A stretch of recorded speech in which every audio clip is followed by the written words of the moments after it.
Por que o Flamengo é esse Flamengo do brasileiro e na Libertadores é outro Flamengo?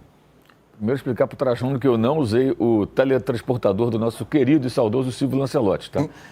Não foi assim, foi por meios normais. Teve isso, né? Isso está na história, no folclore também do jornalismo brasileiro. Olha, assim, a grande dificuldade do Flamengo quando enfrenta essas defesas muito fechadas e organizadas, né? A defesa do Tátira. O Tátira é um time muito esquisito, porque perdeu todos os jogos, mas tudo por 1-0, exceto um na altitude, que estava 0-0, tomou um gol no final e logo depois outro gol. Foi a exceção. Então, todas as derrotas por 1-0. É um time que se defende bem. E aí o Flamengo enfrenta dificuldades, o Felipe Luiz fica sempre justificando. Não, sim, mas o desafio dele, dos jogadores, é furar a defesa que está fechada. É isso, simples assim. É obrigação deles trabalhar para isso melhorar. Agora, quando dá um pouco mais de espaço, um abraço, né? O primeiro gol ontem resume o jogo, né? O Léo Ortiz, zagueiro ruim, você deixa com a bola na saída de bola. Esquece, faz de conta que não existe. Ele vai dar uma bicuda, vai entregar a bola para alguém, pode entregar na fogueira. Zagueiro bom, você tem que marcar no momento que ele receber a bola, cercar pelo menos, para ele não avançar. O Léo Ortiz vai lá na intermediária ofensiva, conduzindo a bola. Lá vai ele, ó. Ninguém dá nem para fecharia de passe. Aí é um abraço, é claro que ele vai colocar alguém na cara do gol. O Léo Ortiz é um meio-campista que joga na zaga. Ele tem qualidade para jogar no meio-campo em qualquer posição. E aí sai o gol, sai 1-0, e a partir daí as coisas vão ficando mais fáceis. Depois do segundo tempo, o Flamengo faz gols rápidos, né? Amplia rapidamente. Acho que o jogo mostra mais uma vez que o Luiz Araújo não pode ficar fora. Que gol bonito porque essa história, o Gerson joga na direita, o Luiz Araújo vai para o banco. O Felipe Luiz não tem o direito de continuar fazendo isso. Não tem o direito, não tem cabimento. O Luiz Araújo tem que jogar. O Gerson vai jogar no meio campo, vai disputar a posição com o De La Cruz, vai jogar com o De La Cruz, vai jogar com, sei lá com quem.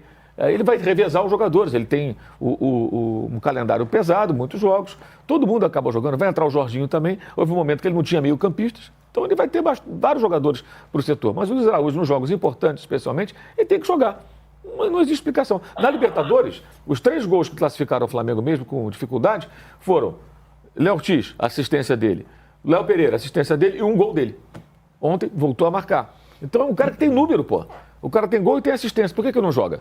Por que tem que ficar no banco? Por que tem que jogar o Gerson na função que é desse rapaz? Não tem cabimento. Então acho que o Felipe Luiz vai ter que realmente repensar isso.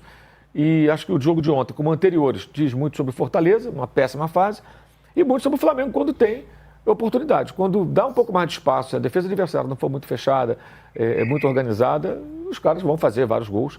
São 3 goleadas, né? 6-0 no Juventude, 5-0 no Fortaleza, 4-0 no Corinthians. Dos 20 gols de saldo, 15 foram nesses 3 jogos. 3 atropelamentos, né? Agora, a semana é uma semana que tem o copo meio cheio e o copo meio vazio. A atuação de quarta-feira foi muito ruim, mesmo com a classificação, e ontem muito bem. Então é um time que tem essa campanha ótima do brasileiro e péssima da Libertadores. E ontem eu já vi na coletiva gente lá levantando a bola para o técnico, falando só dos números do brasileiro. Não, você não analisa a temporada por uma competição, você analisa pelas 3. Uma delas, a Copa do Brasil, foi um confronto relativamente fácil com o Botafogo da Paraíba, ok, sem problema.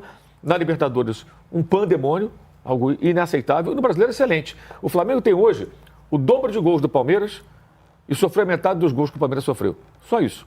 Então, ele fez o dobro de gols que o Palmeiras fez e sofreu metade dos gols. Sofreu metade dos gols que o Cruzeiro sofreu também.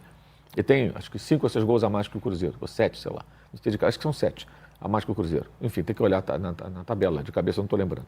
Então, os números são ótimos e poderiam ser melhores se não tivesse falhado nas finalizações em 2 jogos assim, contra o Vasco e contra o Inter. Quando também as defesas estavam bem fechadas, o Flamengo não encontrou o caminho do gol. Ou o goleiro, Léo Jardim, fechando o gol no jogo contra o Vasco. Tivesse vencido esses jogos, teriam a liderança folgada. 2 jogos, como diria o Arnaldo, ganháveis. Assim, que teve tudo para ganhar. E não ganhou porque errou muito nos arremates.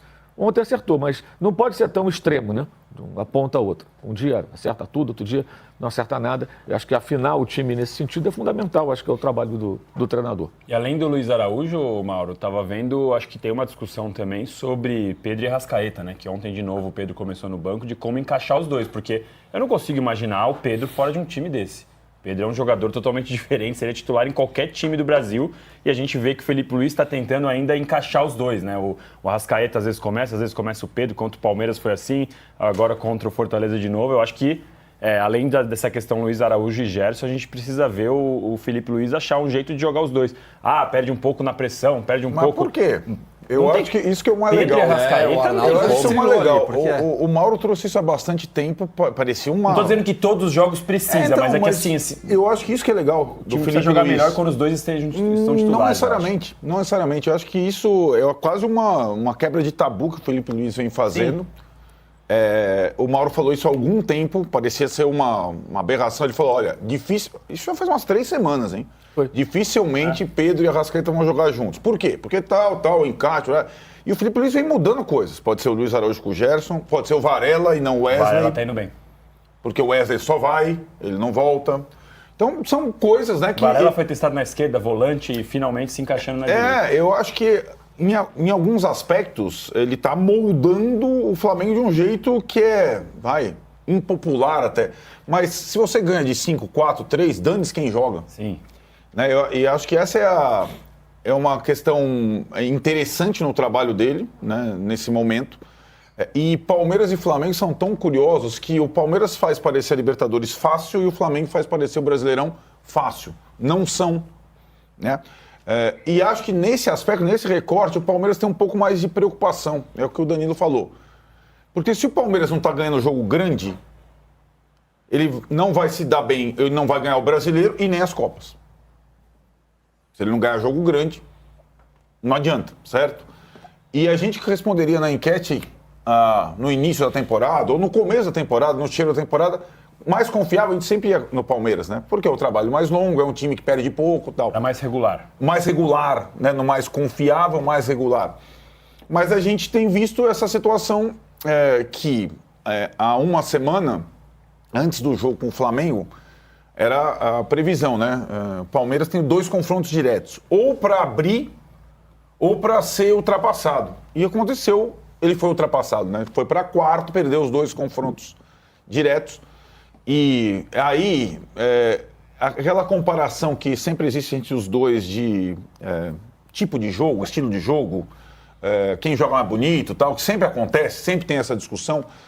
Não é só isso, não é só as goleadas do Flamengo, né? O Flamengo tem sido, no campeonato da regularidade, mais efetivo que o Palmeiras. Então é uma boa surpresa, digamos assim, sem deixar de levar em consideração os 2 intrusos. Por que os 2 intrusos? Porque esses 2, eles não têm 3 competições, eles não têm nenhum Mundial e não terão 3 competições na volta, né? Então o Bragantino não tem competição internacional e o Cruzeiro não terá, né, a partir do retorno. Eles terão 2 frentes apenas. Eles estão no sorteio da Copa do Brasil e estarão no Brasileiro. Flamengo, Palmeiras estarão nas 3, né? Isso tem feito uma certa diferença no aspecto físico nesse acúmulo de partidas. Lembrando que o Bragantino perdeu um dos principais jogadores na temporada passada para o Flamengo, o Léo Ortiz, perdeu o outro para o Palmeiras, o Lucas Evangelista, e consegue, com o Fernando Serra, fazer um bom trabalho. Lembrando também que no confronto com o Palmeiras, o Bragantino jogou melhor boa parte do tempo e o Palmeiras virou naquele extrato do jogo em Bragança, foi muito efetivo e parecia ali, mas não jogou mal contra o Palmeiras, o Bragantino. Não jogou mal contra o Palmeiras naquela virada de 2-1. No finalzinho. Exatamente. Tem um detalhe sobre Pedro Arrascaeta, que primeiro, o Pedro ainda não está na condição ideal dele. Sim. O Arrascaeta agora joga mais do que nunca como atacante. O gol de ontem mostra isso. Ele é artilheiro do campeonato, não é casualidade. Não veio o Mago Merlin ali, agora você vai ser o Mago ali. Não. Ele mudou o posicionamento dele. Ele adianta mais o Arrascaeta. Ele está jogando mais à frente. Já jogava como segundo atacante ano passado com o Tite. Você viu o time sair jogando adversário, os 2 ficavam mais à frente, os pontas voltavam para marcar. Sempre assim. Agora mais ainda. Por isso finaliza mais, faz mais gols e tudo mais. O Pedro não está na forma ideal. O Arrascaeta não joga todo jogo. Eles vão revezar. Eventualmente vão jogar juntos. E vão revezar. Jogo não falta. Joga um, joga outro. E ontem um detalhe. O último gol é uma roubada de bola do Pedro. Isso mesmo. Então isso também é muito relevante. Ou seja, muito se falou da necessidade de mudar o comportamento. Ele deu o bote, roubou a bola, deu um passe muito bonito ali de calcanhar, de para o lado. E deixou o Luiz Araújo em condições de finalizar para o gol. E tá aí, galera, o corte lá do All Sport aí com o Mauro César comentando sobre a vitória do Flamengo em cima do Fortaleza. O Flamengo agora é líder e o Fortaleza tá ali na zona de rebaixamento. Pessoal, o Mauro César sempre bate no Flamengo, né? Elogia, bate, mas é sempre o mesmo tom ali, né? Nunca ele elogia o Flamengo de fato, assim, 100%. Mas é isso aí, galera. Flamengo, líder do Brasileirão. Vamos comemorar. E o Flamengo vai levar o Brasileirão tomara, né? Se Deus quiser, a gente vai ser campeão do Brasileirão 2025. É isso aí, pessoal. Deixe nos comentários a sua opinião. Tá certo aí o time do Flamengo ali, revezando ali, Pedro, Arrascaeta. Qual é a sua opinião sobre isso? Deixe nos comentários. Eu vou ficando por aqui. Um forte abraço. Valeu!